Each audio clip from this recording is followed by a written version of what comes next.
कलयुग के अंदर श्री हनुमान जी महाराज के ही अवतरित रूप में हुए हैं श्री बाबा नीम करोरी जी महाराज। शायद घटना होगी 1942 या 43 की घटना थी। विश्व युद्ध चल रहा था, तो उस समय कुछ भारत के सैनिक है ना, ब्रिटिश सेना के साथ मतलब युद्ध कर रहे थे, उनके साथ दे रहे थे। विपक्षी में और कोई सेना थी।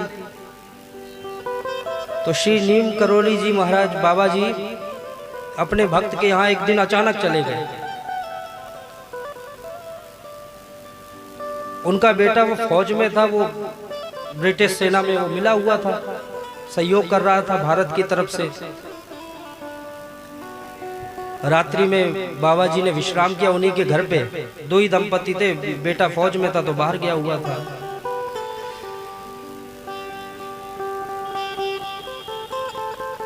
अपना कंबल साथ रखा करते थे बाबा जी। कंबल को ओढ़ा और रात्रि में कमरा बंद करके विश्राम किया। कमरे में पूरी रात आवाज आती रही। दोनों दंपति तो ये विचार में थे, शायद लगता है बाबा जी भजन कर रहे होंगे, इसलिए उनको डिस्टर्ब नहीं करना, दरवाजा नहीं खोलेंगे कहीं उनका भजन न टूट जाए। जब प्रातः काल हुआ, ब्रह्म मुहूर्त की बेला में बाबा बाहर निकले अपने कक्ष से और उन दंपति को अपना कंबल दिया कि जाओ इसको जल में प्रवाहित कर आओ, जिस कंबल को ओढ़ के सोए थे बाबा।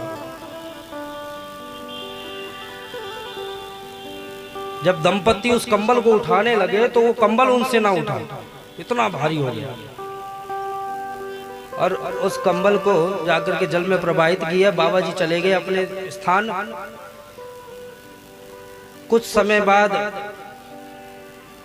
जो बालक ब्रिटिश सेना में सहयोगी बनकर के भारत का फौज में था, वो कुछ समय बाद अपने घर में आया तो अपनी माँ को हाल सुनाया। माँ, जब मैं युद्ध करने के लिए गया था तो मुझे वहां दूसरे लोगों ने पकड़ लिया और सैकड़ों गोलियां चलवाई, हजारों गोलियां चली,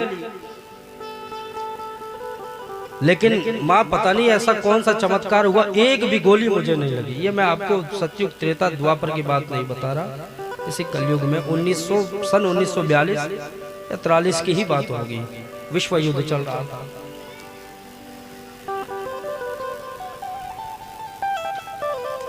एक भी गोली नहीं लगी। तब वह दंपति समझ गए कि ये और किसी की कृपा नहीं, मेरे बाबा की ही कृपा है।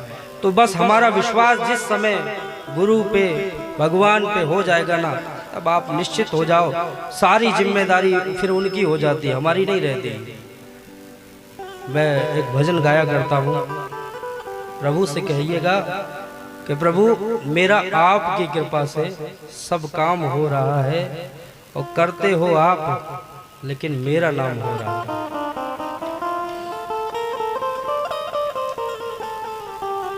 जो जब कृपा उनकी, क्यों कुछ हमारे हाथ में है ही नहीं। यदि आपके हाथ में कुछ होता ना, अरे हाथ की बात छोड़िए, आपका हाथ भी आपके हाथ में नहीं रहता। श्री परशुराम जी है ना, राम जी के मन में संदेह आया, राम जी के प्रति संदेह आया, तो श्री परशुराम जी ने कहा महाराज ये संदेह मेरा दूर कर दीजिए। तो धनुष था जड़, चल नहीं सकता था, कोई उठाएगा तभी वो चलेगा, उसके पास जाएगा। तो वो चेतन हो जाता है, वो राम जी के पास अपने ही चल के आ जाता है। और राम जी फरसा चला रहे हैं, बार बार दिखा रहे हैं कि महाराज इतनी बार हमने इतने को संहार कर दिया, आप भी मेरे हाथों मारे जाओगे, लेकिन हाथ हो गया एकदम जड़, वो चल नहीं रहा। तो जो चीजें हमारे हाथ में नहीं उसके विषय में क्या सोचना। प्रभु से कहिए प्रभु